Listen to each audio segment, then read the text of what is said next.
que a gente continua também hoje com a roda de conversa no Balanço da Peneira, com Antônia Canidé, com Rodrigo Temembé e Yacunan Tuxá.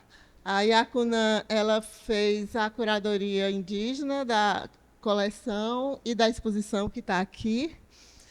Ela, junto com Ziel Carapató, né? Então, é um prazer muito grande a Yacunan estar aqui, que ela vai falar um pouco disso também, de como foi, e trazendo Antônia Canidé, que é uma querida também aqui. Deixa eu ler aqui. É indígena da etnia Canidé, bacharel em museologia pela Universidade Federal do Recôncavo da Bahia. Olha aí, por falar em Recôncavo da Bahia, a última palestra é de um professor de artes visuais do Recôncavo da Bahia. Acho que ele é o único de uma instituição formal que a gente trouxe, uma vez que a gente considera que o Recôncavo, a Federal do Recôncavo, é uma referência na produção de artistas da Bahia, né, do sul da Bahia. Então, ele vem falar um pouco sobre essa experiência, e que bom que a Antônia Canidé passou por lá. Se você quiser, pode falar um pouco também. Deixa eu ver mais. Mestranda do Programa de Pós-Graduação de Antropologia do PPGA UFC Unilab e servidora pública da Secretaria dos Povos Indígenas do Estado do Ceará. Não é pouca coisa, não, viu? Integra a articulação... Desculpa. O negócio de celular é ruim por isso, né? Entrega a articulação das mulheres indígenas do Ceará, a MICE, o Grupo de Comunicadores Juventude Indígena Conectada e a Rede Indígena de Memória e Museologia Social do Brasil. E eu soube que foi um espetáculo a fala dela no Tomiotaki, dentro de um programa de debate sobre o Museu das Origens, né? Ensaio para o Museu das Origens. Rodrigo Tremembé, indígena do povo Tremembé, nascido e residente na aldeia Córrego João Pereira, na região norte do estado do Ceará, município de Itarema. Rodrigo é arte educador e artista visual, sendo atuante principalmente no design de moda indígena, área em que atua desde 2021.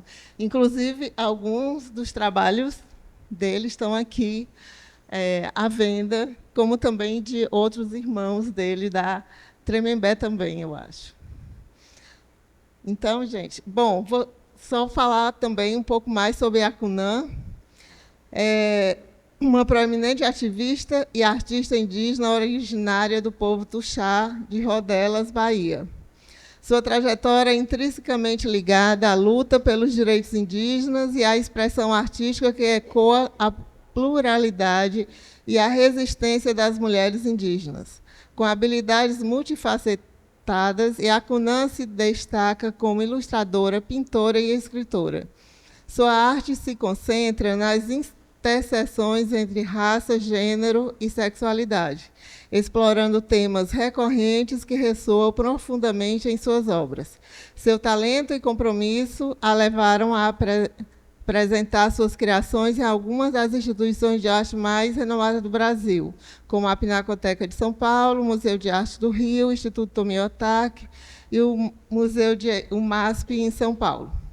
Então, eu queria chamar todos três, né, a Yacunan, o Rodrigo Tremembé e a Antônia Canidé, para sentarem logo aqui e começarem a roda.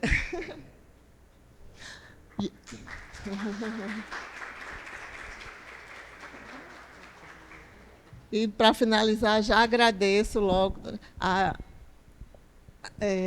disponibilidade de vocês e o carinho em terem aceito o nosso convite. Obrigada a você. É uma grande honra estar aqui. Vim de lá da Bahia para sentar aqui nessa tarde, poder olhar para vocês, trocar ideia com vocês. Tá ok. Obrigada. Como a Jaqueline introduziu, eu sou Iacunã, eu sou indígena do povo Tuxá, de Rodelas. Eu não sei se vocês já ouviram falar de Rodelas. Rodelas é uma cidade que fica no extremo norte da Bahia, na Caatinga, no Rio São Francisco. É de lá que eu venho. E, bom, vai passar algumas imagens, eu vou passando para vocês. Eu tenho 30 anos. O meu povo foi vítima da construção de uma barragem no final da década de 80, uma barragem que foi construída pela CHESF, que é a Companhia Hidrelétrica do Rio São Francisco.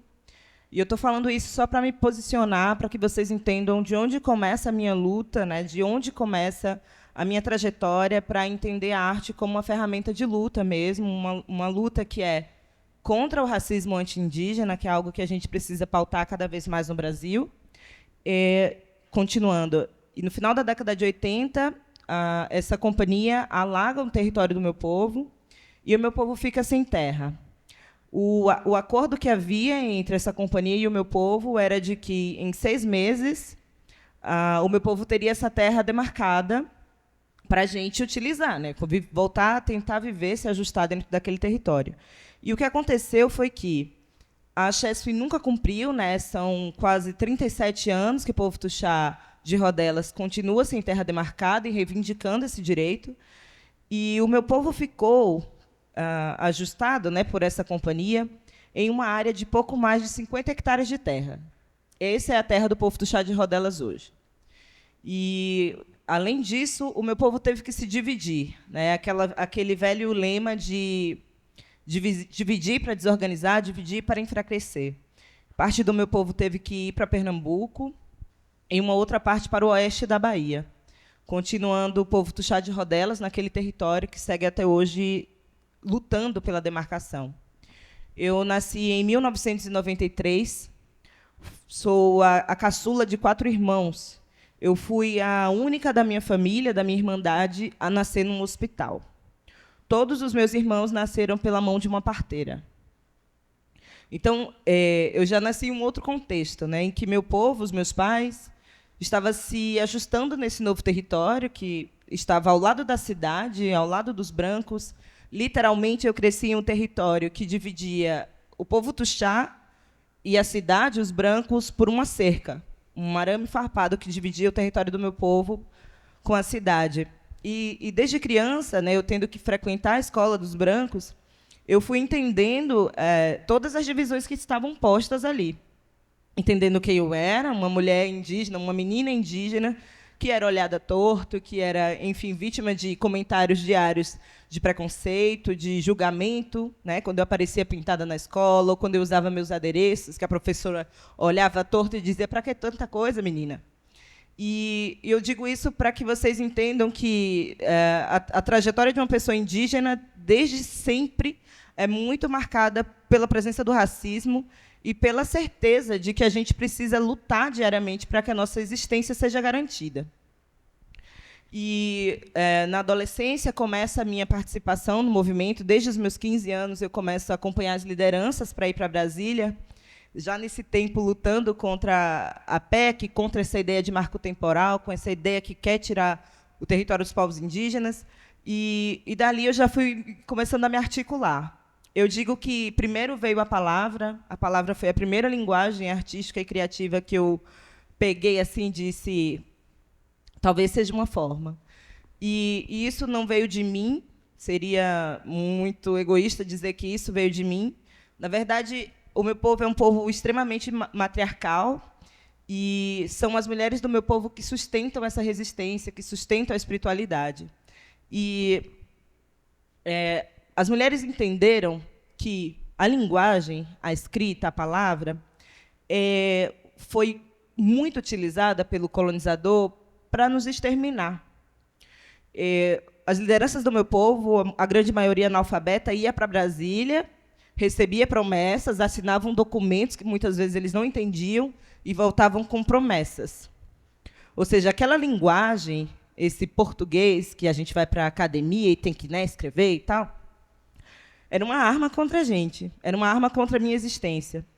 E as mulheres do meu povo entenderam que a gente se educar mas não se educar nesse sentido escolarizado e sentar numa carteira e tudo direitinho, mas se educar de um jeito diferenciado, de um jeito que coubesse nessa escola os nossos saberes, as nossas memórias, os nossos anciões, as nossas comidas, criar um currículo que fosse específico para a gente. Ou seja, elas criaram uma estratégia de que a caneta, que era uma arma contra a gente, fosse apontada para esse inimigo nosso. E foi daí que eu comecei a estudar e a entender que a palavra podia ser essa arma também, né, contra o colonizador. Eu fui para a universidade para estudar letras e começo a escrever. Eu sou uma mulher indígena LGBT, e aí vem outras tantas coisas, nordestina, do sertão. E eu chego na universidade, na cidade de Salvador, capital da Bahia, e era constante a invisibilidade, e, quando não a invisibilidade, o apontamento que me chamava de índia. Ah, uma índia. E batiam na boca e faziam... Todo aquele imaginário bem estereotipado estava lá. E eu disse, nossa, saí da minha aldeia para vir para a universidade estudar, e eu chego aqui, e essas pessoas que se dizem super intelectuais estão reproduzindo estereótipos tão bobos, tão ignorantes sobre o que é ser uma pessoa indígena. E aí eu comecei a escrever e publicava em um blog, né, sobre o que era ser uma mulher indígena no Brasil, como era ser uma mulher sapatão, uma mulher indígena sapatão, e foi bom. Foi bom, chegou a muitas pessoas também, e foi importante para mim me posicionar, assim, entender o que é que as pessoas não sabiam, né? E como é interessante que, às vezes, é preciso falar o óbvio. Até hoje, é preciso falar o óbvio, às vezes, né? E aí, na universidade, eu ia fazer umas falas, e aí as pessoas ficavam, existe índio gay? Enfim, o que é que você come lá na sua aldeia? Quando, na verdade, a gente tinha que pautar outras coisas. Então, assim, se a gente continuar perdendo tempo, né, para desmistificar esses estereótipos, a gente vai perder muito tempo. E aí eu pensei, de que outra maneira eu posso subverter essas imagens, né, que foram criadas pelo colonizador, que foram criadas por uma história da arte que é branca, que é eurocêntrica? Como é que eu vou subverter essas imagens? E aí, todas as imagens que eu via, né, que estavam aí na mídia, eram imagens realmente muito estereotipadas, né, de índio na mata, de índio sempre de cocá, pintado, cabelo liso, enfim, não havia uma diversidade retratada. E aí eu tenho um apego muito grande, como eu falei, à força matriarcal do meu povo, e a história da minha mãe, da minha avó, da minha bisavó. E eu começou a surgir na minha cabeça imagens de mulheres indígenas ancestrais, dos antigos, que vinham à noite em sonho, e eu ficava insônia, às vezes, ficava pensando e sentindo uma demanda no meu corpo como mulher indígena, assim. E eu comecei a pensar de que maneira que eu vou retratar essas mulheres de uma maneira que garanta a elas subjetividade. Parece muito simples, mas o que o racismo faz com a gente é tirar da gente subjetividade. Né? Parece que eu sou uma mulher indígena, Antônia é uma mulher indígena, e nós somos iguais, pensamos iguais, desejamos iguais. E eu queria dizer que não. Primeiro, do básico, existem mulheres indígenas de diferentes corpos. Mulheres indígenas gordas, magras, de pele mais clara, de pele mais escura, de cabelo cacheado. Enfim, há uma pluralidade que precisava ser retratada. E, em um sentido mais profundo, no sentido da subjetividade, dizer que nem todas nós vamos sonhar com coisas iguais, nem todas nós vamos amar igual, né? Vamos ter quereres iguais. E aí eu começo uma série de ilustrações que chamava-se Fincar Raiz, Espalhar Semente. Eu mesmo tenho que contar o tempo, né? Fincar Raiz, Espalhar Sementes, que tinha justamente essa proposta de semear, em outro sentido, semear com arte, e de retratar mulheres indígenas plurais. Aqui uma breve bio, mas essas são ilustrações digitais. E aí vem outra faceta do meu trabalho, que foi você pintar, você comprar tinta, você comprar tela, é algo extremamente caro. Quem pinta sabe que é muito caro. E eu não tinha esse recurso, na época, para fazer essas produções. E aí eu comecei a pensar como é que eu ia fazer. E aí foi, literalmente, sentar uma semana e estudar como é que eu ia fazer essas ilustrações. E as tecnologias, as mídias sociais foram, de fato, a minha porta de entrada, assim. que eu utilizei essas redes sociais para difundir essas imagens e chegar em pessoas para além das minhas parentas, assim, para chegar no Brasil. E começa lá em Salvador com intervenções urbanas na cidade, e aí volto a entrar no contexto de Salvador. Eu não sei se cabe aqui também em Fortaleza, mas Salvador, a capital baiana, é uma cidade que teve uma presença indígena muito forte, e principalmente nos bairros hoje que são nobres, né? Rio Vermelho, A Graça, eram grandes aldeamentos, e isso é totalmente esquecido, totalmente apagado. Recentemente fizeram uma reforma, uma construção na Avenida 7, que é uma das avenidas importantes de lá. E, quando começaram a quebrar o asfalto, o que tinha embaixo do asfalto eram urnas funerárias. E era nítido para as pessoas de Salvador, e saiu no jornal, a lembrança, a memória de que aquele território era território indígena. E eu, andando por Salvador, era totalmente negada a minha presença. No meu bairro, eu saía, ia jogar um lixo, e tinha um moço que me via, ele via que na ideia dele, eu tinha características de uma mulher indígena, pessoa indígena, e ele ficava chamando assim, Acre, Roraima, Amazonas. E eu, sem entender no começo, né? Disse, o que é que esse homem quer dizer? Aí fui vendo. Aí depois eu disse, já entendi, ele quer adivinhar de onde eu sou. E aí continuou nessa rotina, até que um dia que eu cheguei para ele e falei, olha, eu não sou do Amazonas, eu não sou de Roraima, eu não sou do Acre, eu não sou do Pará, eu sou daqui. Eu sou aqui da Bahia. Eu sou aqui vizinha sua, eu estou aqui no sertão. E é costumeiro esse estranhamento das pessoas, né? Por que é que há uma tendência em estrangeirizar os povos indígenas? Porque esse indígena sempre tem que estar distante, né? A gente sabe que o Brasil inteiro é território indígena, né? E essa foi uma imagem um lambe-lambe que eu espalhei pela cidade de Salvador para lembrar justamente dessa presença. O meu trabalho tem um marcador de gênero muito forte, eu desenho mulheres sempre, quase sempre. E, nesse processo de difundir o meu trabalho na cidade, na universidade, eu envolvia também mulheres indígenas. E começa nesse movimento, assim. Eu vou ler esse trecho que eu acho que é legal. Foi então que percebi que a arte poderia ser uma importante ferramenta de resistência e de diálogo com a universidade e com a cidade de Salvador. O meu objetivo era lembrar as pessoas que nós, indígenas, estávamos aqui e seguíamos resistindo em diferentes lugares e de diferentes formas. Comecei a levar minha arte para a universidade e para os muros, através de adesivos e lambes. E fez muito sentido, assim, porque eu recebia o feedback das pessoas que passavam e que viam.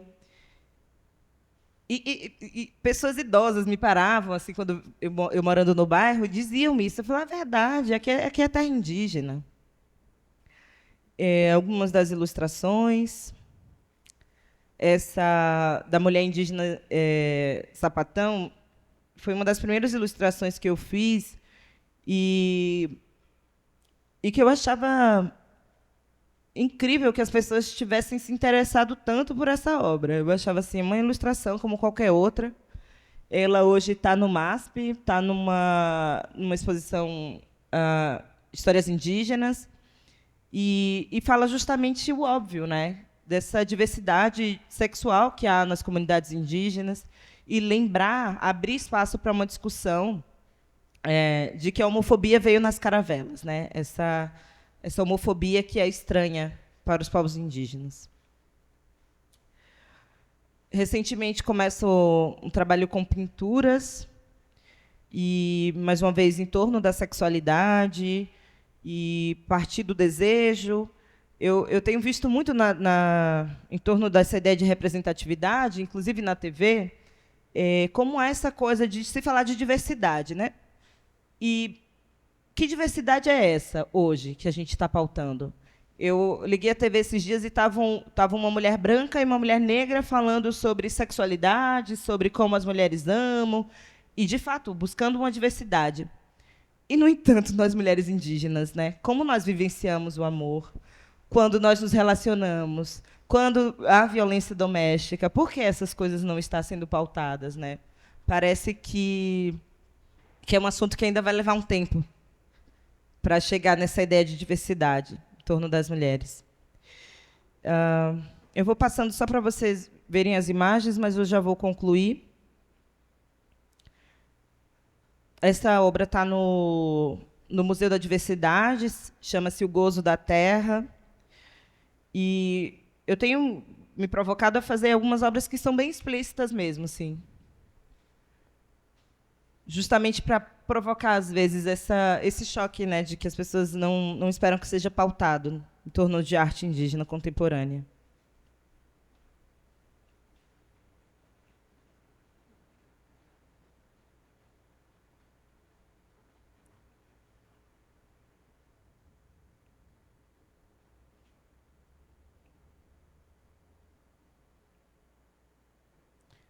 Aqui está a primeira exposição que eu participei, que foi na Pinacoteca de São Paulo, um convite da Anaíne Terena.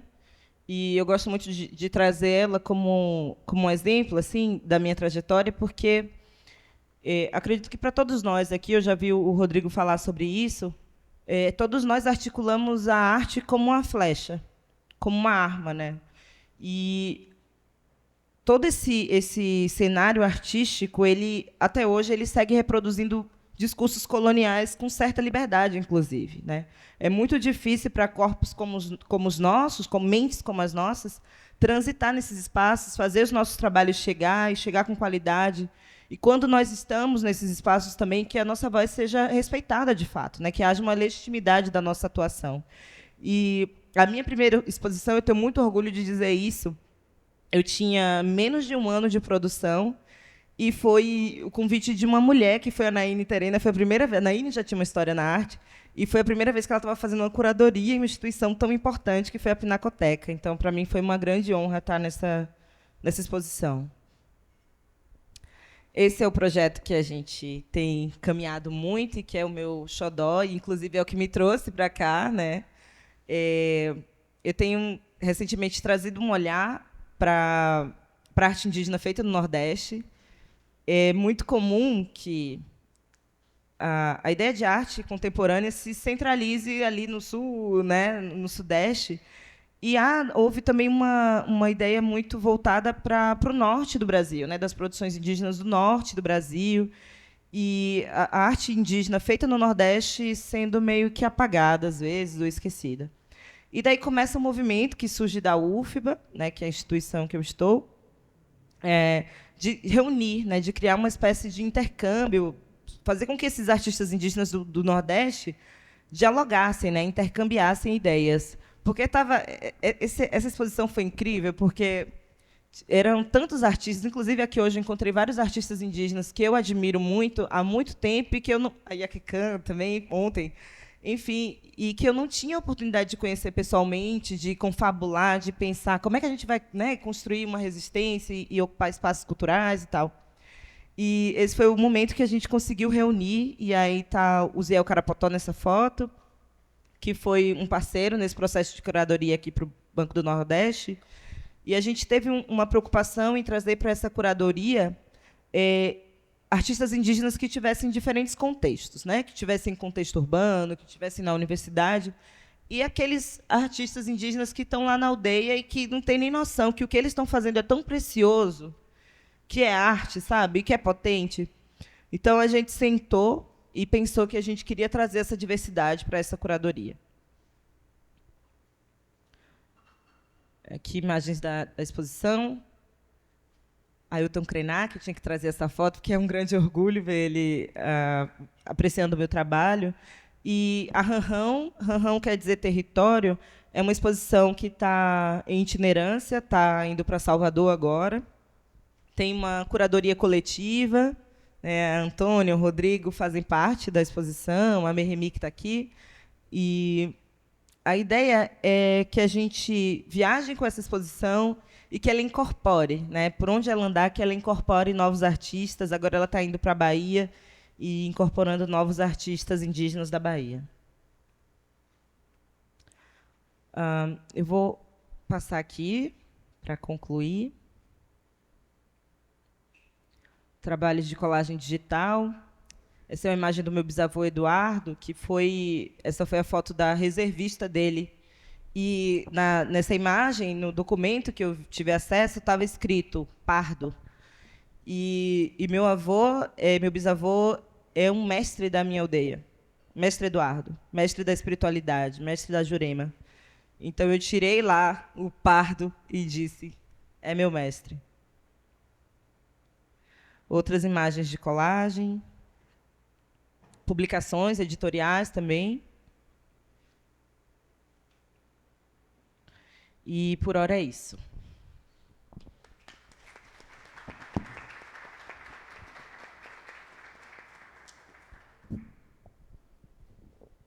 Gente, boa tarde. Eita, que o povo está fraco. Vamos melhorar aqui, né? Boa tarde. Agora melhorou. Primeiro, dizer da minha felicidade de estar num espaço desse, ao lado da Yacunan, ao lado do Rodrigo, que são duas pessoas que eu admiro muito, tanto na trajetória quanto na produção artística que vem fazendo, que vem produzindo, e os espaços que estão ocupando também. Aqueles que não me conhecem, eu me chamo Antônia, sou indígena da etnia Canindé, resido naturalmente lá no município de Aratuba, né, que é uma região serrana no maciço de Baturité, próximo a Guaramiranga, né, que é uma cidade mais popular e é mais comum se conhecer, então é próximo a Guaramiranga. E o meu povo, ele não habita só o município de Aratuba, ele habita também o município de Canindé, por um longo processo de migração, né, sobretudo a partir das secas que desencadearam-se no território cearense. Então, durante muitas andanças, fixaram sua moradia nesses dois municípios, uma parte da população na região serrana, em Aratuba, e a outra parte numa região do sertão de Canindé. E aí, nessas andanças, é importante, né, como a própria Yacunan já colocou aqui na sua fala, que para a gente compreender os caminhos que a gente está trilhando atualmente, é também necessário compreender todo o processo de violência contra nós, empreendidos pelo modelo colonial. E é importante destacar que nesse movimento dos chamados primeiros contatos, que a gente está habituado a estudar, normalmente logo nos primeiros anos, né, do ensino fundamental, a gente acaba se deparando com algumas histórias sobre a origem do Brasil, sobre a invenção do Brasil, e é uma invenção, realmente, porque o que mais ocasionou as populações indígenas foi o fator da violência, né, voltada, sobretudo, à questão territorial. Muitos dos nossos povos foram, né, removidos bruscamente dos seus territórios. Muitos grupos indígenas tiveram uma imposição linguística do uso do português, não à toa, sobretudo no Nordeste, a gente fala português e muitos grupos perderam sua língua nativa, inclusive os Canindé. A violência simbólica e religiosa também adentrou os territórios indígenas e, de certa forma, nos prejudicou as crenças, as formas de ver, de perceber, de se relacionar com o que é sagrado, com os ritos, com as práticas de cura, ao mesmo tempo que a violência sexual contra as mulheres também foi muito forte. Então, eu gosto sempre de começar destacando esses pontos para que a gente compreenda que ver a pessoa indígena num espaço como esse não é atualmente da mesma maneira com que olhar para aquele indígena que estava no movimento dos primeiros contatos. Eu não tenho nenhuma aparência da Iracema do José de Alencar, muito pelo contrário. As marcas que apresentam o meu corpo traduzem justamente esse processo de violência. E aí a minha arte traduz também um pouco dessa indignação, dessa autopercepção de mim e do meu corpo num espaço que é lido constantemente pela sociedade, onde eu tiro o meu cocá e sou lida muitas vezes como uma mulher branca. E em outros momentos, quando ponho o meu cocá, sou discriminada como índia de mentira, né, como índia que não existe. Então, é importante compreender como esse aspecto de violência ele continua influindo sobre os nossos corpos, sobre os nossos territórios, ao mesmo tempo que o próprio Estado, muitas vezes, né, também nos coloca nesse lugar de violência e vulnerabilidade ao não demarcar os territórios indígenas, que é a principal luta e a principal pauta do movimento indígena contemporâneo. Destacando também que, no caso específico do Estado do Ceará, a gente tem um relatório provincial datado do ano de 1863 que dá por extinta a população indígena. O próprio texto é muito claro ao afirmar que já não existem mais indígenas bravios ou aldeados na província do Ceará. Dos que existiam, parte foi dizimada, ou seja, exterminada, e a outra imigrou.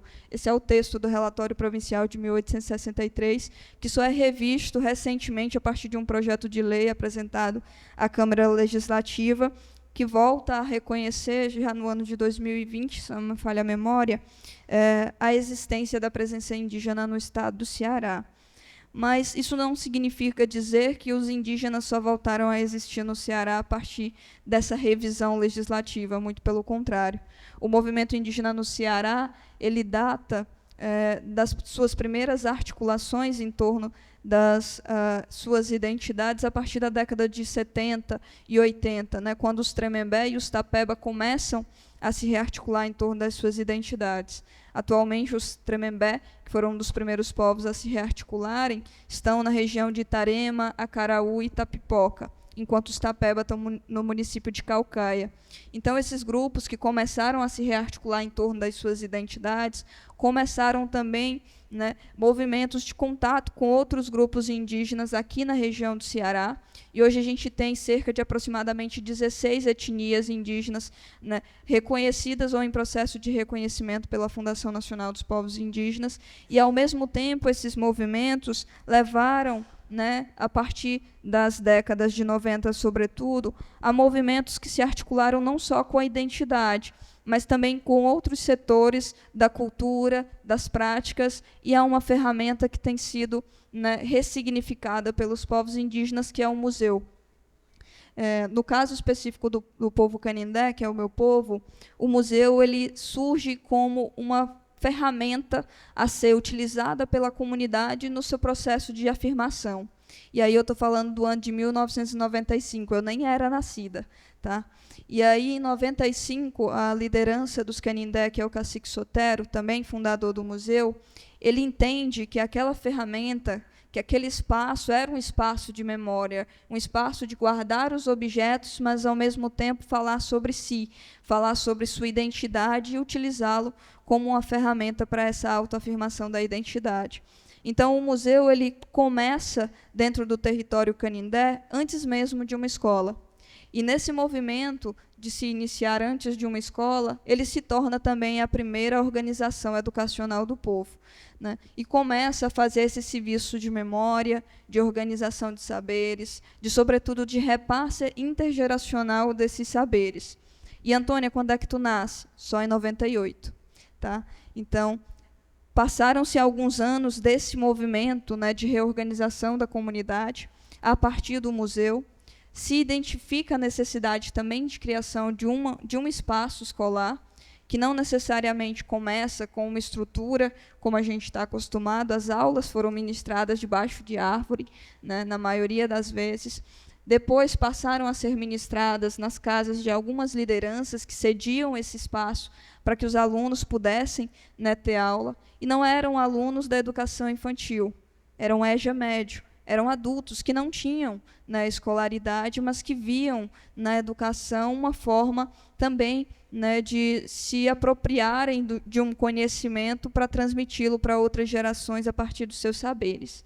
E aí, nesse movimento, é criada, em 2006, a estrutura, um prédio para a escola, mais especificamente, e é nesse momento que eu, que até então, né, havia iniciado uma educação em uma escola convencional, e aí tem uma fala do diretor, ex-diretor, na verdade, da escola, que é o Alenilson Gomes, que ele dizia, a gente estudava em escola regular, mas a gente saiu de lá. A gente saiu porque índio era ladrão, índio roubava. E eu nunca roubei nada. roubaram de mim, tentam roubar até hoje a nossa cultura, a nossa identidade. Então, com esse pensamento dele, é que também se iniciam esses movimentos educacionais. Ele se torna diretor, né, da escola, e eu saio de uma escola da rede municipal e passo a estudar em uma escola indígena. Então, eu tenho parte do meu ensino fundamental 1, ensino fundamental 2 e ensino médio em uma escola indígena, onde a perspectiva de ensino realmente é completamente diferente. É voltada para a manutenção e a salvaguarda dos nossos conhecimentos, das nossas vivências e das nossas práticas. Mas a gente entendeu que não dá para manter só isso. A gente tem que acessar a universidade para poder transmitir esse conhecimento, ao mesmo tempo que nos apropriar de uma maneira positiva do conhecimento do branco e usá-lo a nosso favor. Sobretudo, para substituir naquele movimento, né, de que o branco ia ao território indígena, pesquisava sobre a cultura indígena, voltava para a universidade e nunca mais se ouvia, nem se ouvia falar do que ele produzia, do que ele havia falado sobre aquela população. A gente começa a entender que a gente vai para a faculdade, que a gente vai estudar, mas que a gente vai voltar e dar continuidade ao que a gente começou. Começou no sentido de transmitir para outros esse interesse pela universidade, ao mesmo tempo que também escrever sobre as nossas comunidades a partir do nosso próprio ponto de vista, a partir das nossas próprias realidades. E nesse movimento de transição, né, entre a escola indígena e a universidade, é que eu invento de cursar museologia. Muito próximo também daquela relação que eu estabeleci com o museu em um processo de inventário participativo, que é uma ação que tem fortalecido muito a memória dentro de comunidades tradicionais, sobretudo a população indígena. Eu participo, em 2011, de um inventário participativo, coordenado por um pesquisador não indígena dentro do nosso território, mas que, de certa forma, nos dá brechas para acessar a universidade dentro da área da museologia. Eu vou para o Recôncavo, um território que de muitas subjetividades, de muitas questões ali implícitas, mas, ao mesmo tempo, muito distante da realidade das populações indígenas da Bahia como um todo, né? Os próprios indígenas do estado da Bahia não acessavam tanto a UFRB, preferiam muitas vezes ir para a UFBA, preferem ainda ir para a UFBA, né? Porque a UFRB está muito localizada na região do Recôncavo e existem muitas energias também naquela cidade. Então, não é todo mundo que consegue estar naquele território sozinho. A trilha da universidade para um estudante indígena, muitas vezes, é muito solitária. E, nesse movimento de ir para o UFRB, é importante destacar que eu tive outros companheiros, por isso que eu acho que eu aguentei as pontas por lá, né? Eu pude contar com a Raquel Genipapo Canindé, com a Ruth Anassé, com o Yuri Genipapo Canindé, que são estudantes indígenas que também estavam lá no Recôncavo cursando, né, antropologia, biologia e serviço social, respectivamente. Então, a gente pôde, né, um cuidar do outro, tanto no processo árduo de enfrentamento, né, ao cotidiano da universidade, mas também espiritualmente, para nos fortalecer. Nesse sentido, a gente acabou vivenciando essa experiência e eu tive minhas decepções com a museologia. Eu não vou mentir para vocês, porque eu estava ligada a um processo de compreender a museologia no sentido comunitário, no sentido onde a ideia de patrimônio ela é coletiva, ela é voltada para a salvaguarda da memória da comunidade, fala para a comunidade, escuta a comunidade e interage com ela. Quando eu cheguei no espaço do curso de museologia, eu comecei a compreender que a própria ideia de museu muitas vezes não cabe para o que a gente entende como museu dentro de um território indígena. E essa ideia, né, de perceber que esse museu que a gente queria não era o museu lá da universidade, mas sim um outro museu, foi também um divisor de águas para a própria compreensão e participação em ações de revisão e de exposição. Revisão da bibliografia, revisão da história que é narrada, revisão do próprio aspecto de forma a montar a exposição, a própria curadoria da exposição. Então, eu comecei a refletir um pouquinho sobre isso no espaço da universidade, ao mesmo tempo me relacionando com movimentos, né, voltados para a área da própria inserção indígena na universidade, na UFRB, conheci, né, o Felipe Milanês, né, que é também um dos idealizadores da Hanhan, né, a partir de um movimento que aconteceu lá na universidade, né, na UFRB, voltado para um evento, né, um seminário que foi intitulado Racismo e Antirracismo no Brasil, o caso dos povos indígenas. E esse seminário reuniu já vários artistas indígenas.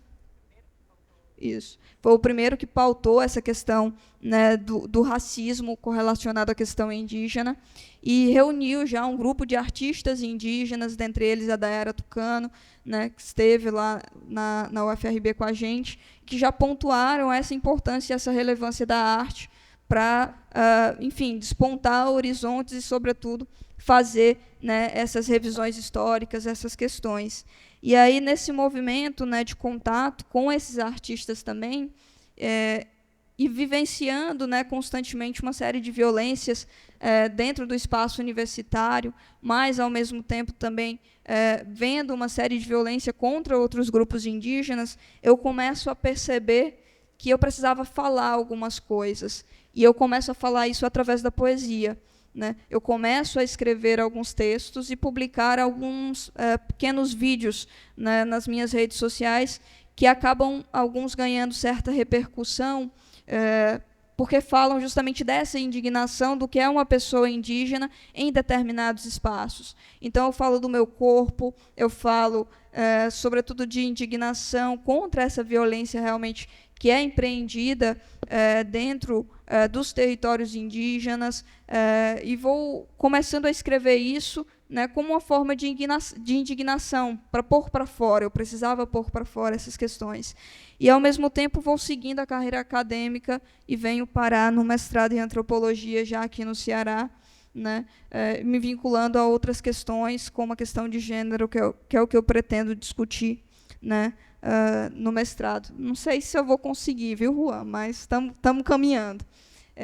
E, assim, é importante destacar que, nesse meio tempo, o meu trabalho tem sido muito voltado ao Museu Canindé, no sentido de compreender como que esse espaço pode construir caminhos dentro de outros espaços. E aí eu digo isso muito em detrimento a, por exemplo, o trabalho que a gente realizou enquanto Museu Canindé, junto ao Museu Histórico Nacional, a partir da reconstrução da exposição de longa duração do museu, que foi denominada de Iandé, Aqui Estávamos e Aqui Estamos.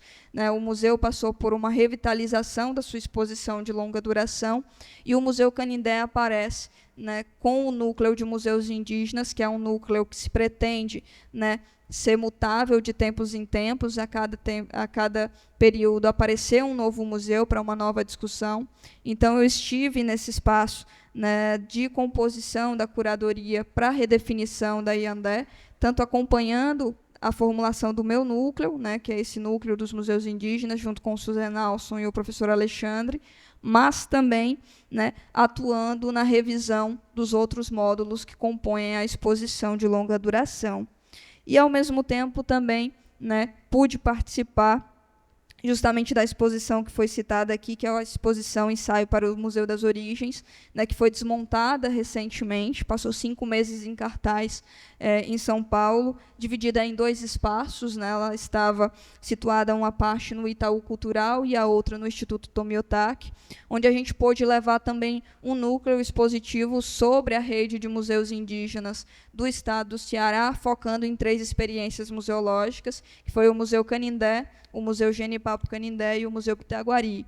Então, eu tenho caminhado nesse circuito expográfico muito apresentando e levando essa outra ideia do ser museu, né, do fazer museu a partir da realidade das populações indígenas, coisa que muitas vezes nem é museu, né? É um ponto de memória, é um ponto de cultura, é uma experiência museológica. Vários nomes têm sido atribuídos a essas inúmeras experiências, né?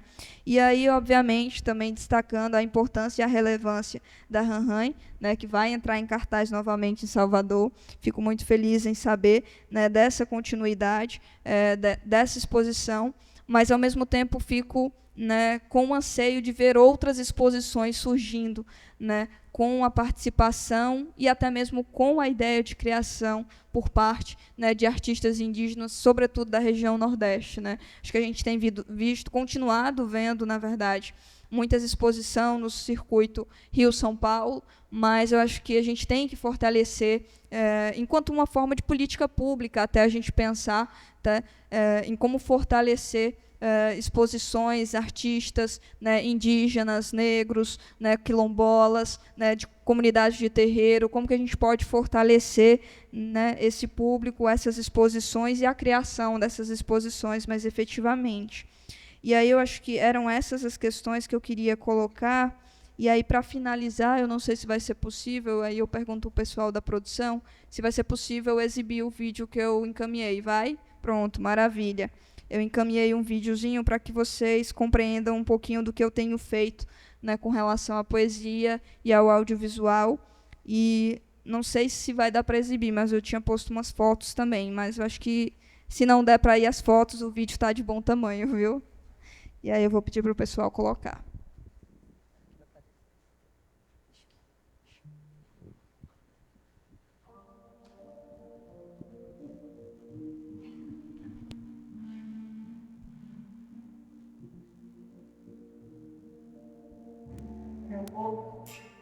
Meu corpo é predisposta da colonização, das violências sofridas e dos medos da opressão, ao mesmo tempo memorada das vidas ancestrais. Brincando e lembrando das vivências e muito mais. Vivo a realidade de um conceito irreal, onde o indígena de hoje deve ser tão conectado aos que outrora viviam sem contato social, continuados diferentes, invasores. Pregar nas grandes massas, povos fixos de ser, de estar e de como estabelecer as relações que outrora temos de desenvolver. Qualquer fuga do padrão se denota estranheza, se julga, se jogam pedras, me pergunto sem certeza o quando, o onde e como faremos a tal proeza de entender que o preconceito é a mais pura fraqueza de quem não sabe enxergar o grau e a profundeza dos males coloniais aos indígenas e à natureza. Não tenho pele vermelha, não pareço Iracema, meu cabelo é cacheado, nada tenho de moreno. Sou indígena e luto para o meu povo garantir os direitos de viver e a terra conseguir, a fim de assegurar um futuro para mim, mas também para os pequenos, os chamados curumins. Já perdi até as contas das vezes que me indagaram, apontaram minha pele e meu cabelo cacheado, questionaram o meu eu, meu povo e o meu passado. Diante de uma crença, um discurso atravessado de que o indígena do hoje deve ser como o passado. Se assim sou no presente, não é por um querer meu, a violência sofrida nos tempos que precedeu, a tal colonização marcou forte o corpo meu. Dizem que jamais se deve julgar um livro pela capa. Ora, ora, eu vos digo, não me julgue por minhas marcas. A minha identidade não se encontra na minha cor, nos cachos do meu cabelo ou no que quer que for. Ela é parte do meu eu, da minha ancestralidade, quem antes me antecedeu e quem vive a atualidade. A minha identidade se encontra no meu povo, no lugar onde eu nasci e que nasceria de novo, pois território é vida. Minha vida é o meu povo. Meu corpo é uma ferida que não tem como curar. Está exposta, aparente para quem quiser olhar, mas quem olha só por fora não consegue enxergar a dimensão do sagrado que está a me habitar.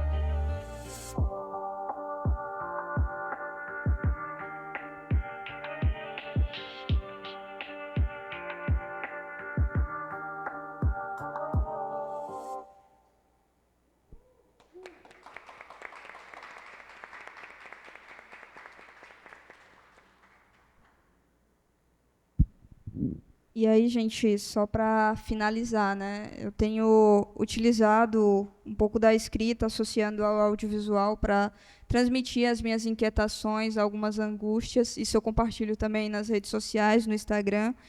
E aí eu queria só destacar uma coisa importante aqui, né? A gente vai estar entrando no mês que vem, no abril, né, que é considerado o Abril Indígena, um mês de referência às populações indígenas. A gente não fala mais só do 19 de abril como o Dia do Índio, mas a gente fala de um mês como um todo, né, de referência às populações indígenas. E aí uma exposição que vai ser lançada no dia 16 de abril, em homenagem ao meu amigo e companheiro Benício Pitaguari, né, que é uma das grandes referências para a arte indígena aqui no estado do Ceará. Vai ser lançada lá na Casa de Apoio do Povo Pitaguari. Então, coloquem aí nas suas agendas, no dia 16 de abril, às 10 horas da manhã, né, e vai trazer justamente as pinturas do Benício a partir da releitura dos jovens indígenas, né, do território Pitaguari. Então vai ser bem bacana, vai contar com a participação de alguns artistas locais, né, que recriaram as pinturas do Benício, então compareçam. E aí, só rapidamente, algumas fotos, né, da Iandé, né, que foi a exposição que foi revista no Museu Histórico Nacional. São alguns dos objetos que a gente levou para a exposição. E aí essa peça em especial eu gostaria de destacar. Volta rapidinho. Eu gostaria de destacar aquela peça porque é uma peça que marca o movimento de luta do povo Canindé, quanto também do povo Tremembé.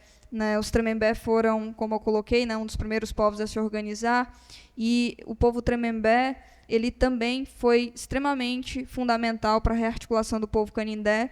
E aí as vestimentas no início do movimento eram essas, que na verdade são roupas comuns do dia a dia, né, cobertas por plumárias, novamente de aves domésticas, né, galinha e alguns outros animais ali criados dentro do território, mas que é uma peça muito simbólica, porque fala justamente desse lugar de reverter, né, aquilo que nos foi imposto, transformar aquela roupa que nos foi dada de algodão, né, em um objeto que vai agora simbolizar a nossa identidade a partir da colocação da plumária.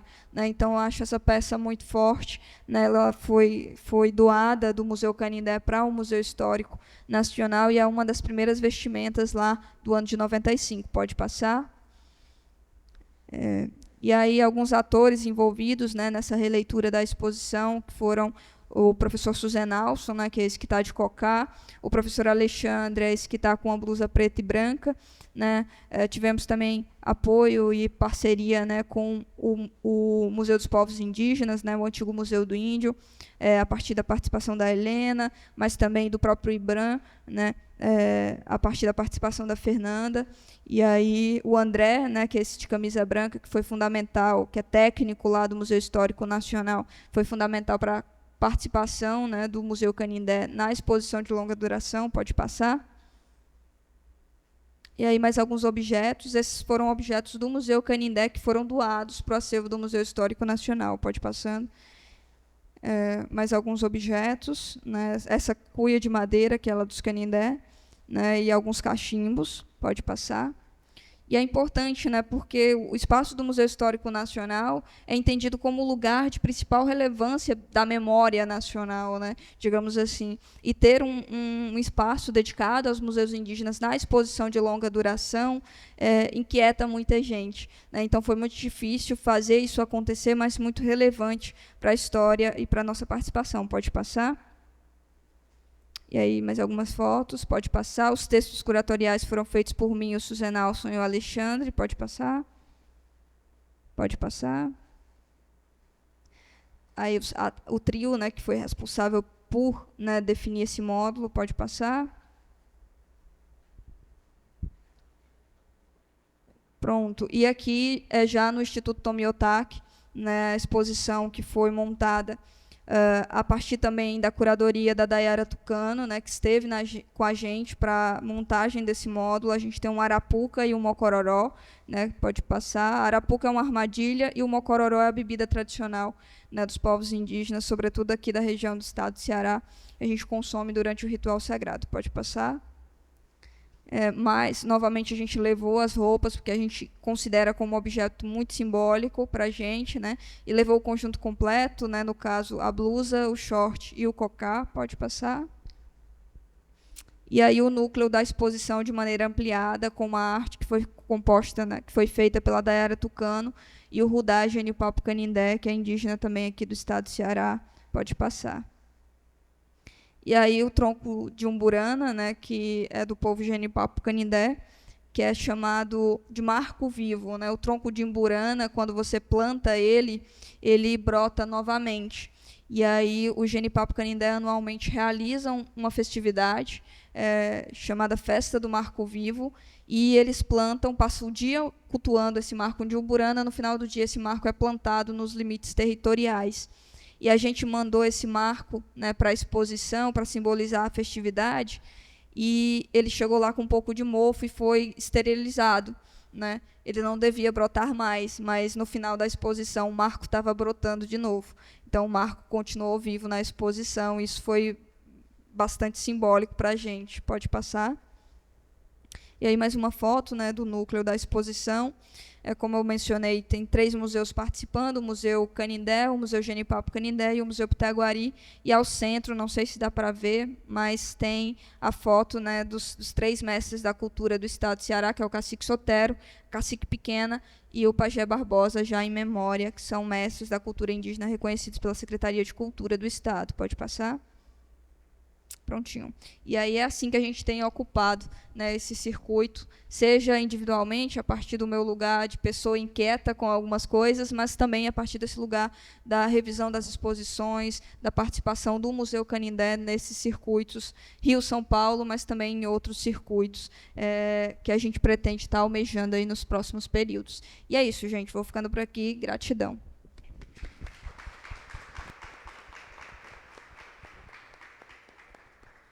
Muito obrigada, Antônia. É sempre uma honra dividir a mesa contigo. Acho que é a 2ª vez e é sempre incrível te ouvir. Antes do Rodrigo falar, só lembrar que a gente vai ter uns minutinhos para pergunta. Então, quem quiser perguntar ou fazer alguma contribuição, pode ir se preparando, que já já a gente conversa. Rodrigo. Boa tarde a todos. Eu sou o Rodrigo Tremembé. Dá para passar o slide? Queria cumprimentar aqui a Antônia, né, a Yacunã, muito feliz de estar ao lado de vocês. Saudar também os parentes indígenas que estão aqui, né, a gente tem a presença ali, aqui, vários parentes indígenas nos acompanhando nesse momento, né. E agradecer também a equipe do Centro Cultural do Banco do Nordeste, porque para ter um momento desse, né, existe muitas pessoas envolvidas aqui nos bastidores, né. Então a gente sempre tem que agradecer, né. E já fui apresentado, né, um pouco sobre mim, de onde eu venho, o que eu faço. E deixando falando em cima do que a Antônia falou por último, né, sobre as vestimentas, é sobre isso que eu vou falar, né, que essa é a minha linguagem artística, que é a moda indígena. Então, vou mostrar um pouco do meu trabalho. Tem como ampliar? Teria como colocar na tela cheia? Alguém aí da produção? Melhorou. Obrigado. Aqui é o meu aldeamento, né? Território indígena Córrego João Pereira, que fica no município de Itarema, aqui no Ceará.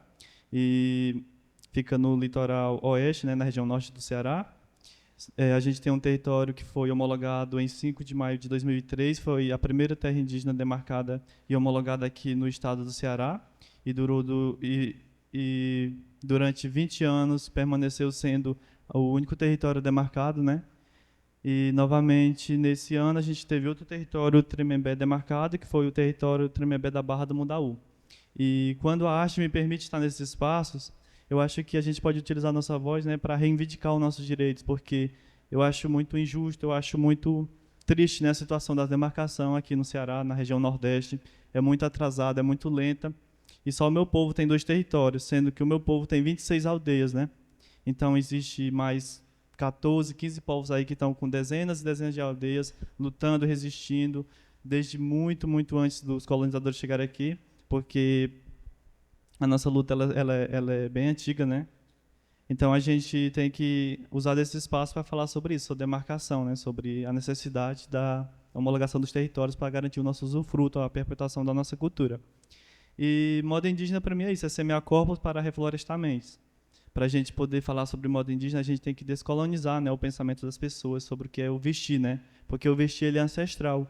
Antes dos colonizadores chegarem, a gente já se vestia, né, com nossas pinturas, com nossos grafismos. Essas são as nossas vestimentas, né?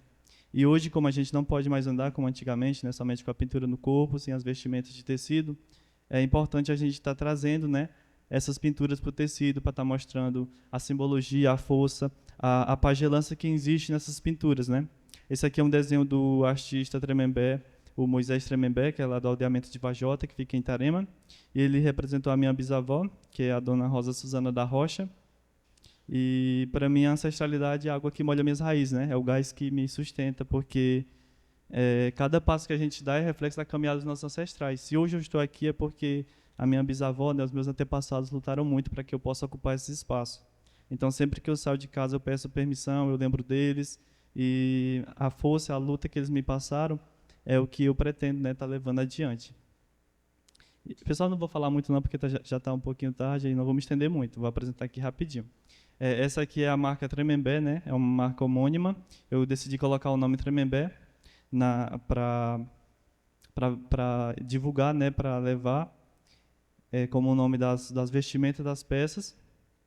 E ela surgiu no ano de 2021, durante a pandemia, quando eu passei por um episódio de racismo numa rede social, onde eu postei uma foto minha com grafismo no meu corpo e recebi uma enxurrada de ataques, onde as pessoas falavam o que já foi falado aqui, né, pela Antônia, essa deslegitimação da nossa identidade por conta do tom da nossa pele, né? E eu vi naquele momento a oportunidade de estar levando a minha voz para incentivar outros parentes que também passam por isso, né?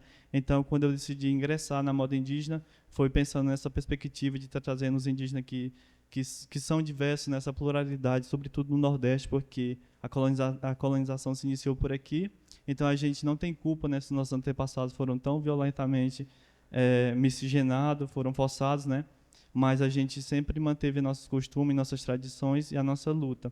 Então, eu fiz aqui a representação, né, de alguns croquis, que são esses desenhos de moda, onde eu trago essas pessoas. Aqui a gente tem a Jaísa Tremembé, que é da minha aldeia, e ela é uma pessoa LGBT, uma militante LGBT. E a Yacuna já falou um pouco sobre isso, né? É muito importante a gente pautar que o preconceito ele veio junto com as caravelas, que o primeiro sangue derramado nesse território por homofobia foi sangue indígena, né? Em 1614, de um indígena Tupinambá, morto por influência da Igreja Católica no período. Então, a gente está mostrando que existe indígenas LGBT, a gente está mostrando para a sociedade, né, que isso é uma coisa comum, que é uma coisa natural, que as pessoas devem entender e respeitar, né? Aqui do lado tem o Anaildo Potiguara, que é lá da Paraíba. Ele tem vitiligo e eu decidi estar retratando ele para quebrar nesse estereótipo em relação à questão da pele, né? Aqui tem o Henrique Tabajara, que é daqui do Ceará. Ele é um indígena que tem o cabelinho louro, os olhos azuis. E é muito importante a gente falar sobre isso também, né? Para quebrar esses estereótipos, esses preconceitos, né? Do que é o ser indígena, porque existe, né, o indígena com os traços, né, aqueles traços que as pessoas sempre falam, né, do que é ser indígena. Existe esses, mas também existe essa outra pluralidade, né. Ali do lado tem a Ciana Guajajara, que é uma pessoa com deficiência, uma mulher indígena, também do cabelo cacheado. E é importante também estar trazendo essa representação das pessoas com deficiência para o espaço da moda, porque a moda ela é muito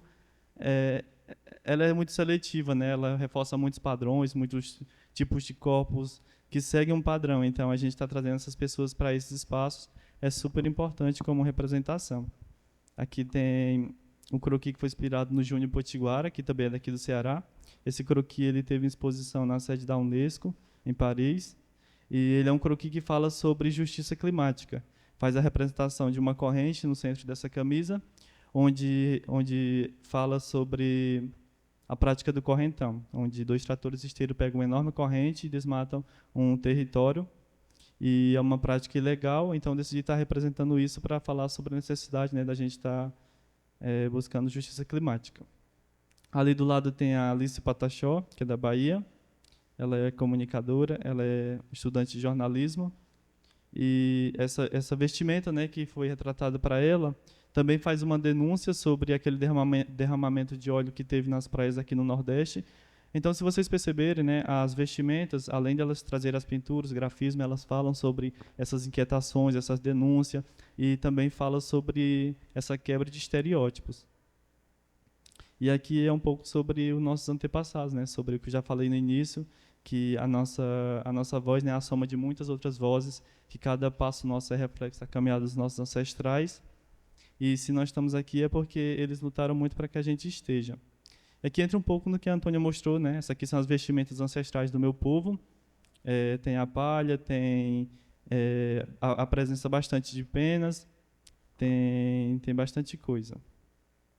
Essa aqui é a juventude, né, atual do povo Tremembé, são os meninos do aldeamento de Almofala. E como vocês podem ver, tem a presença bastante de sementes, tem a presença de penas. Então, essas são nossas vestimentas tradicionais.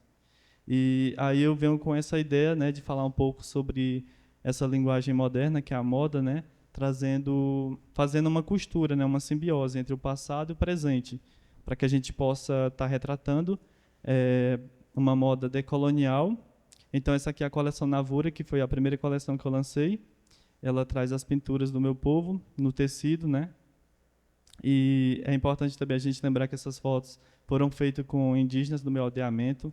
Então, a representação é importante, porque a gente vê poucos indígenas, né, nas passarelas. Hoje até que tem um pouco mais, mas isso por muito tempo foi invisibilizado. E houve muito apropriação cultural no espaço da moda, né, onde as pessoas faziam coleções baseadas na nossa cultura, mas não nos chamavam, onde as pessoas se vestiam, né, de indígena e não traziam o indígena para estar ali com sua vestimenta. E a gente, levando em conta que essas pinturas elas têm simbologias, né, que elas representam algo para a gente, algo sagrado, a gente tem que ter esse cuidado, né, principalmente as pessoas não indígenas, quando for fazer um trabalho, chamar o indígena, ouvir, né, saber do que se trata, para que não caia em contradição, né, porque isso envolve o sagrado. Então, aqui, como vocês percebem, tem um pouco do nosso contexto, né, aqui de Nordeste. Essa vestimenta do meio que o Iraí está vestindo retrata ali o tejo, né, que é um dos nossos alimentos ancestrais e sagrado. Tem a representação do cacto, do sol, as próprias cores, né, faz essa representação do Nordeste. E é isso que eu trouxe nessa coleção. Aqui são outros meninos da minha aldeia, o Robson, Tremembé, a Jaísa, né, inclusive ela está ali com a bandeira dela, a bandeira LGBT. E esse outro sou eu, com a peça principal da coleção Navura, que foi uma peça que foi feita utilizando os retalhos das outras produções. Então, isso envolve também, né, a sustentabilidade, o cuidado que a gente tem com a produção dessas peças, fazendo uma moda verde, uma moda consciente, né? Então, essa peça principal, que é a peça Navura, ela foi feita com esses retalhos. E nela eu coloquei as pinturas, os grafismos e inscrições, porque eu sempre tive vontade de subir um desfile com uma placa falando sobre as minhas inquietações. E hoje, eu, enquanto designer de moda, posso lançar uma coleção e eu mesmo fazer essas frases, levar esse grito adiante, né?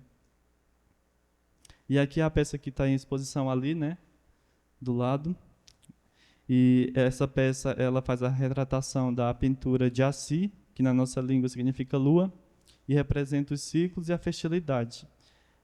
Essa pintura ela é importante para o povo Tremembé porque o nosso povo ele se orienta pela lua, para saber o período de plantar, o período de pescar. Então, a lua tem essa simbologia para a gente. E a moda, né, ela tem essa capacidade de contar histórias, porque as nossas roupas não falam, mas elas dizem muito sobre quem nós somos, né?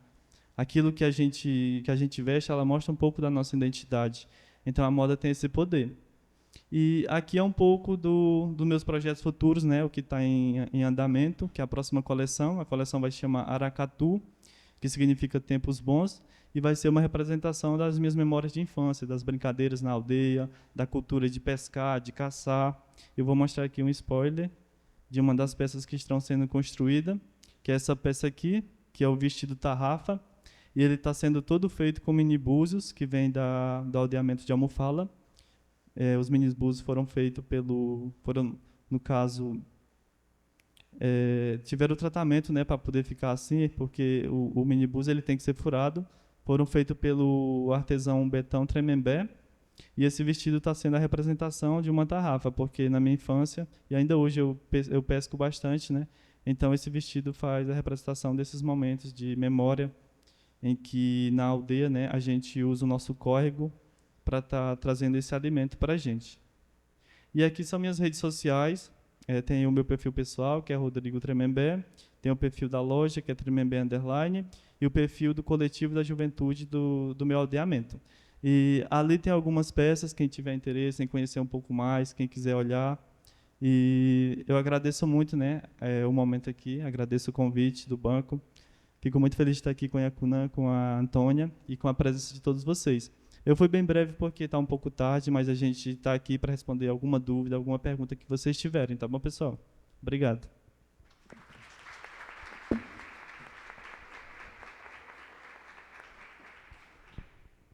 Bom, eu me coloco à disposição aqui para anotar, ou quem quiser fazer uma pergunta, levanta a mão. Ou vem até aqui, usa o microfone, como vocês preferirem.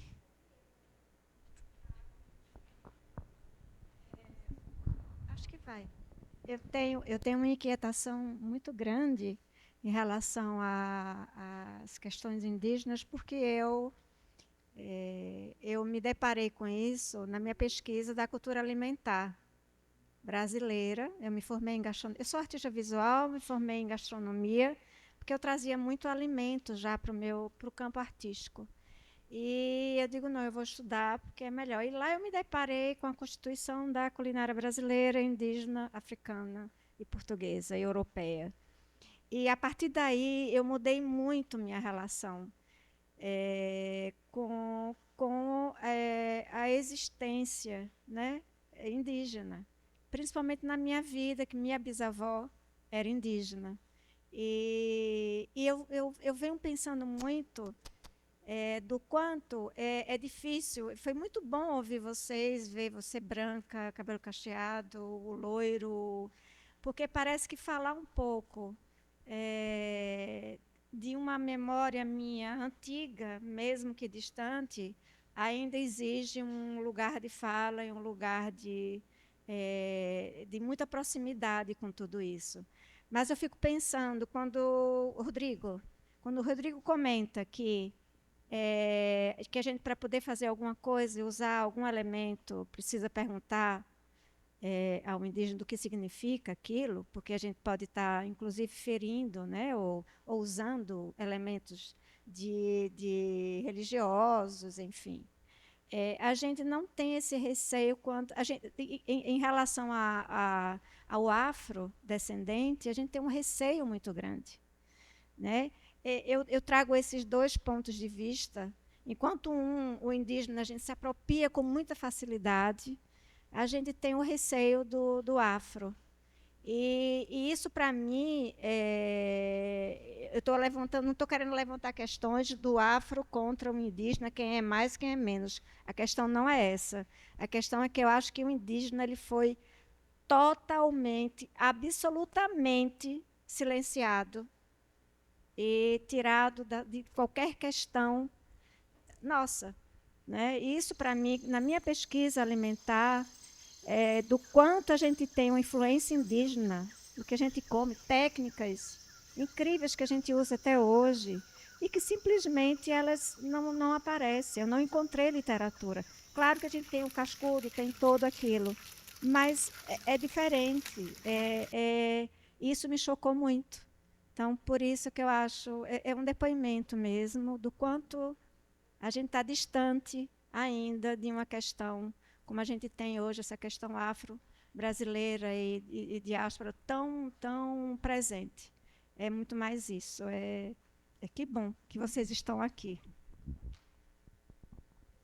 Obrigada. Alguém mais quer fazer uma colaboração, uma pergunta? Para a gente responder e concluir?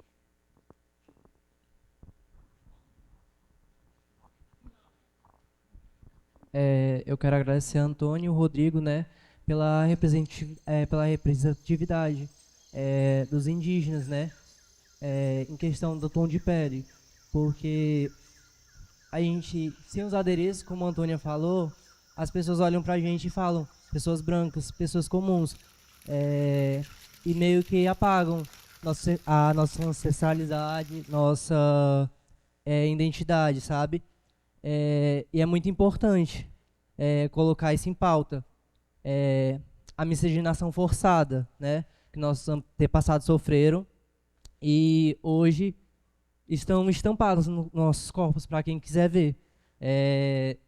eu tô atrás da a minha ancestralidade, tô correndo atrás, e eu achei muito importante me sentir representado, né?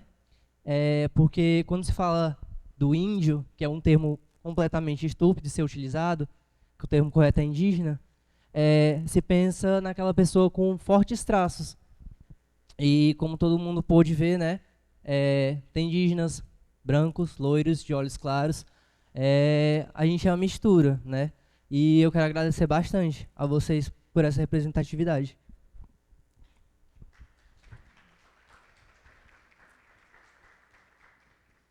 Alguém mais? Temos 5 minutos. Ali? Tu quer vir aqui? Meremi também tem uma, tem um.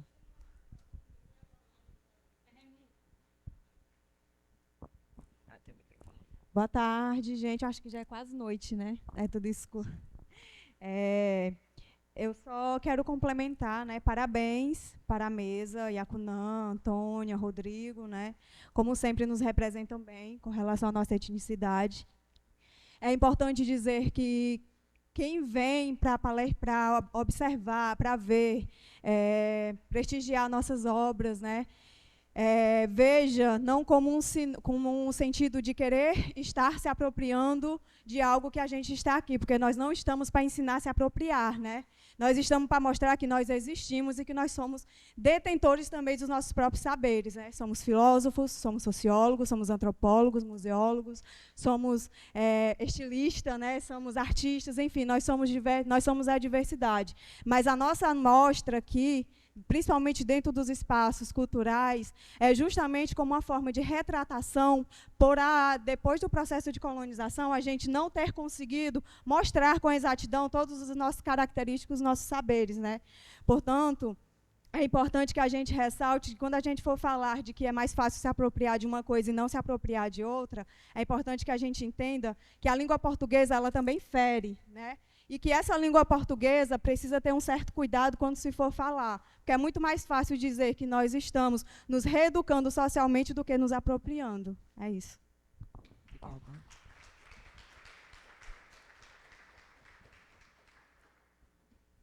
Queria primeiro agradecer a oportunidade de estar aqui. Eu sou de Juazeiro do Norte, do Ceará, e Oi. Ok. Então, depois vim para cá, para Fortaleza, né? E quando criança, e depois fui para Pernambuco. E depois de Pernambuco, hoje a gente está tendo uma vivência com meu companheiro, Dori, que está aqui em Portugal já há mais de 10 anos. E não tem como a gente esquecer de onde é que a gente vem, das origens que a gente vem. Né? Venho de uma comunidade, minha família, da cidade de Lavras da Mangabeira, no interior do Ceará, onde havia um sítio chamado Calabaço, e sempre isso me incomodou de ir atrás, e a gente, cascavilhando, né, encontrou ali a nação Calabaço, né, e às vezes a gente olha para os nossos familiares, olhando nessas misturas todas, não é, que vão ficando muito presentes, não é, e conscientes na vida da gente. E a gente pergunta onde é que esse povo está, e esse povo diz saiu, né? O meu povo diz saiu, né? Eu digo, a minha comunidade, minha família diz foram embora, estão no outro canto, e quando a gente olha para o rosto dele, no meu já se perdeu, mas eles estão ali, né? E é importante para mim estar aqui nesse momento e ver esse movimento. Vim hoje aqui por uma coincidência, uma sincronicidade. Algo me dizia para vir aqui pegar uma boina para o meu pai numa loja aqui em frente, que tinha mais. Eu não sabia o endereço da loja, botei o Centro Cultural Banco do Nordeste. Já tinha passado por aqui antes, não é? E de repente venho para cá e vejo essa maravilha e estou muito feliz com esse abraço. Não estamos aqui por acaso também, não é assim? Nos encontramos, né? Eu e o Dori, meu companheiro, viemos aqui fazer um trabalho de divulgação. Nós somos artistas, estamos radicados lá, trabalhamos com várias temáticas, não é? Tanto ele quanto eu, em perspectivas individuais, mas também juntas, onde apontamos a questão do racismo, da decolonialidade, de volta às memórias ancestrais, respeito às nossas avós, e a própria condição da gente, de condição LGBT e de pareia, vamos dizer assim, interracial, que enfrenta muitas questões, tanto cá como também lá, que vocês estão vendo um avanço da direita extrema lá em Portugal, com as eleições que aconteceram ontem, né, rompendo com todo o processo que já vem de luta dos 50 anos do 25 de abril. Vou terminar minha fala assim, colocando que estivemos cá em Pernambuco, na Paraíba e aqui no Ceará, divulgando uma ação que se chama Alva Escura, que é uma performance que vemos fazendo desde 2007, é uma pesquisa que trata de receitas de doces, comidas coloniais e cruzamentos com notícias de jornais do século XIX, de busca, caça, anúncios, vendas, aluguéis de pessoas escravizadas, não é? E queria convidar vocês, já que estou aqui, amanhã vai ter uma ação no MAUC, às 10h30, com participação de 2 DJs também, para trazer essas reflexões, e penso que tem a ver com isso tudo que vocês apresentaram cá, e a gente está irmanado com isso. Tá? Obrigado e parabéns pelo trabalho de vocês. Muito obrigada. Bom, a gente está com o tempo bem corrido, mas vamos para as conclusões. Eu fiquei pensando aqui, ouvindo cada um de vocês, né, que o nome dessa mesa é No Balanço da Peneira.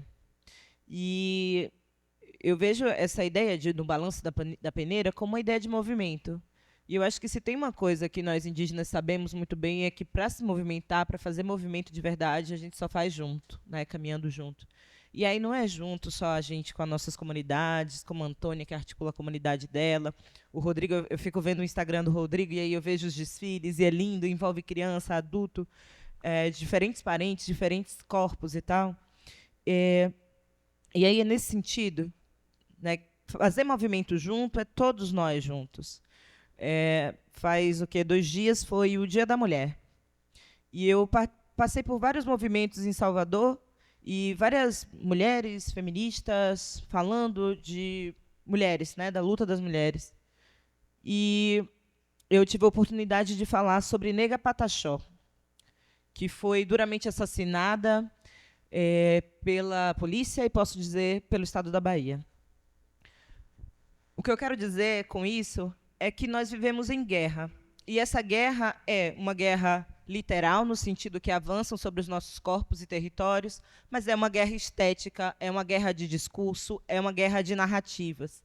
Então, quando há esse desconhecimento, quando há essa invisibilidade dos conhecimentos, dos saberes, da memória, esse desconhecimento, essa ausência que há, né, da sabedoria dos povos indígenas na escola, não é por acaso. Isso é um projeto político que insiste até hoje em nos apagar. Isso é colonialismo e persiste até hoje. E acho que é isso que a gente faz com a arte, com a moda indígena, descolonizar mentes, descolonizar corpos.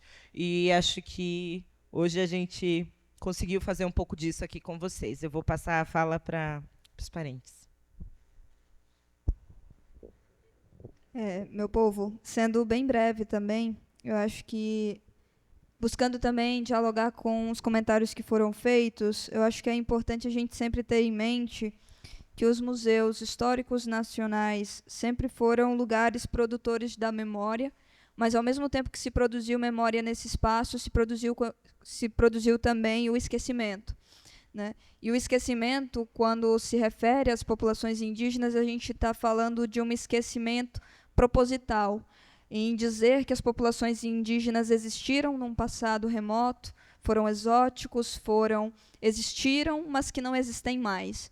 Então, o sistema museológico brasileiro, infelizmente, ainda reproduz em muitos cenários e em muitos espaços essa ideia. de que o museu é produtor somente da memória branca, de artistas e intelectuais brancos, enquanto intelectuais e artistas indígenas vão aos poucos brigando, lutando e se colocando incisivamente para conseguir ganhar um pouco de espaço e de representatividade. Não pensem que estarmos aqui é uma grande conquista. É uma pequena conquista frente a inúmeras coisas que a gente ainda tem que alcançar nesse circuito cultural, que é maciçamente branco, e a gente sabe que é e que se encontra, sobretudo, no eixo Rio-São Paulo, e que a gente tem que brigar também para expandir para o Nordeste, expandir para o Norte, expandir para o Sul do Brasil. Acho que é uma coisa que a gente tem que ter em mente sempre. Acho que uma coisa também importante que aparece nesse lugar, né, de resistir aqui da proposta da mesa é que a gente tem que tomar muito cuidado também no ato das nossas próprias autorretomadas. Autorretomadas que eu estou utilizando é para tratar nos processos mesmo de autoafirmação, né? E aí eu falo de processos individuais. Esses processos têm que ser muito cuidadosos, porque a gente está falando de um lugar de individualidade que surge, óbvio, das nossas histórias, das nossas narrativas, das nossas memórias particulares, mas a gente não está tratando só da nossa individualidade enquanto grupo familiar, a gente está tratando de identidades que se constituem também na coletividade. Então, quando eu chego nesse espaço aqui e digo eu sou Antônia Canindé, eu carrego um nome de mais de 1.000 pessoas que estão no meu território. A Yacunã também traz o povo Tuxá, o Rodrigo traz o povo Tremembé.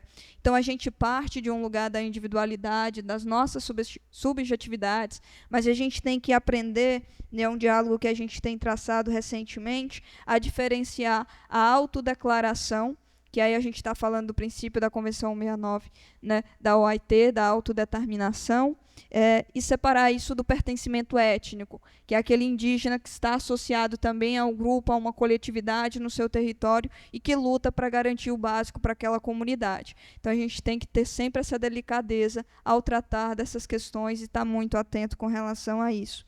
E, por último, eu gostaria de destacar como é bom ver, né, o pessoal Carão-Jaguaribara, ver outros indígenas num espaço como esse, não só convidado para estar aqui falando, mas começando a efetivamente circular no espaço de produção artística cultural, né? E eu digo isso porque eu pude ver também no Museu Histórico Nacional, também lá no Itaú Cultural, lá no Tomiotá, que a presença indígena começando efetivamente a consumir, a produzir, a estar nesses espaços, coisa que a gente não visualizava antes. Então, não é só aquele indígena que está convidado ali para falar, para conversar. Tem indígena que está tendo a possibilidade de acessar esse circuito realmente, coisa que é muito difícil para quem está lá no território. É muito difícil pegar um ônibus de crianças ou de adolescentes e trazer para, por exemplo, conhecer uma pinacoteca do Ceará, para conhecer um espaço cultural como esse do Banco do Nordeste, outros espaços culturais. Mas a gente começa a perceber que o público que está na universidade está começando a acessar esses espaços. Isso é uma conquista muito grande para o movimento, porque somente quando a gente começa a ocupar esses espaços, a gente começa a ser visto, começa a ser entendido e a gente começa a ter a coragem para levantar o dedo, como os meninos levantaram, e a falar. E a gente começa também a questionar, a problematizar e a ressignificar esses espaços. Então, era isso. Obrigado.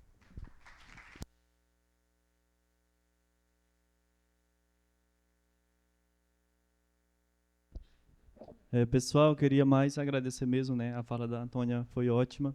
Acho que já resumiu tudo. E deixar um questionamento para cada um de nós, né? Para a gente pensar que história a nossa roupa conta. E também no sentido da gente descolonizar o nosso pensamento sobre o ser indígena, né? Sobre as pessoas que residem nas aldeias e que têm essa pluralidade e que muitas vezes são incompreendidos. E que a gente possa também descentralizar o nosso olhar sobre a arte, né? Parar de olhar a arte indígena como algo que seja artesanato, como uma coisa nesse sentido, porque é realmente arte, né? Uma arte ancestral. Então a gente tem que valorizar isso, a gente tem que buscar aprender mais, sempre descolonizando nossa mente. Então, obrigado a cada um que esteve presente aqui.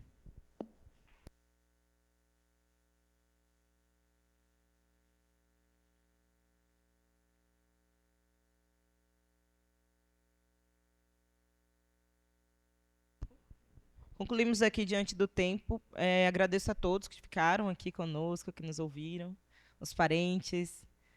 Foi muito bom. Obrigada, gente.